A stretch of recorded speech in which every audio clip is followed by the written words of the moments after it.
বিশ্বকাপকে ঘিরে দীর্ঘদিনের অনিশ্চয়তার অবসান, অবশেষে স্বস্তির খবর পেল বাংলাদেশ ক্রিকেট। ভারতে নয়, আসন্ন টি-20 বিশ্বকাপ বাংলাদেশের ম্যাচগুলো অনুষ্ঠিত হবে শ্রীলঙ্কার মাটিতে। আন্তর্জাতিক ক্রিকেট কাউন্সিল আইসিসি আজ আনুষ্ঠানিকভাবে এই সিদ্ধান্ত জানিয়েছে।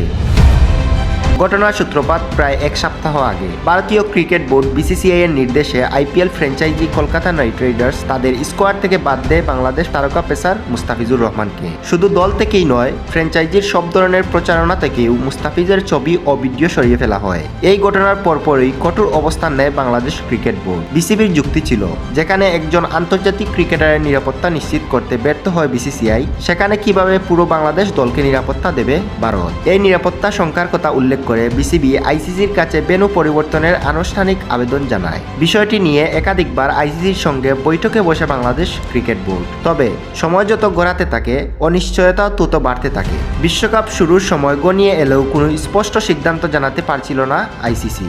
শেষ পর্যন্ত সব জল্পনা কল্পনার অবসান ঘটিয়ে আইসিসি জানিয়েছে, বাংলাদেশের গ্রুপ পর্বের ম্যাচগুলো খেলবে শ্রীলঙ্কায়।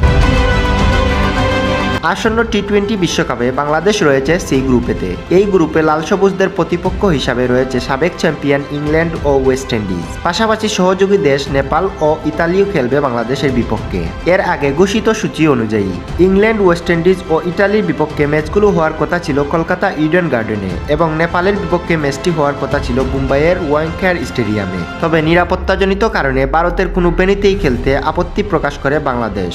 শেষ পর্যন্ত বিসিবির এই অবস্থান মেনে নিতে বাধ্য হয় আইসিসি। এর আগে গুঞ্জন ছিল, ভারতের কলকাতা ও মুম্বাইয়ের পরিবর্তে চেন্নাই কিংবা কেরালায় বাংলাদেশের ম্যাচ আয়োজনের কথা ভাবছে বিসিসিআই। এমন তথ্য প্রকাশ করেছিল ক্রিকেট ভিত্তিক জনপ্রিয় ওয়েবসাইট ক্রিকবাজ। তবে বিসিবি শুরু থেকেই স্পষ্ট জানিয়ে দেয়, ভারতের কোনো ভেন্যুতেই তারা খেলতে চায় না। সবশেষে বাংলাদেশের এই অনড়ব অবস্থানের কাছে হার মানতে হয়েছে আইসিসিকে। এদিকে বিপিএল খেলেই বিশ্বকাপে প্রস্তুতি সারছে বাংলাদেশ দল। লিটন দাসের নেতৃত্বে স্কোয়াড ঘোষণা করেছে বিসিবি। সহ অধিনায়ক করা হয়েছে সাইফ হাসানকে। তবে বিশ্বকাপ শুরু হওয়ার আগে স্কোয়াডের শেষ মুহূর্তে পরিবর্তনের সুযোগ এখনো খোলা রেখেছে বাংলাদেশ ক্রিকেট বোর্ড। সব মিলিয়ে অনিশ্চয়তা কাটিয়ে এখন শ্রীলঙ্কার মাটিতেই বিশ্বকাপ মিশনে নামতে যাচ্ছে লাল সবুজরা।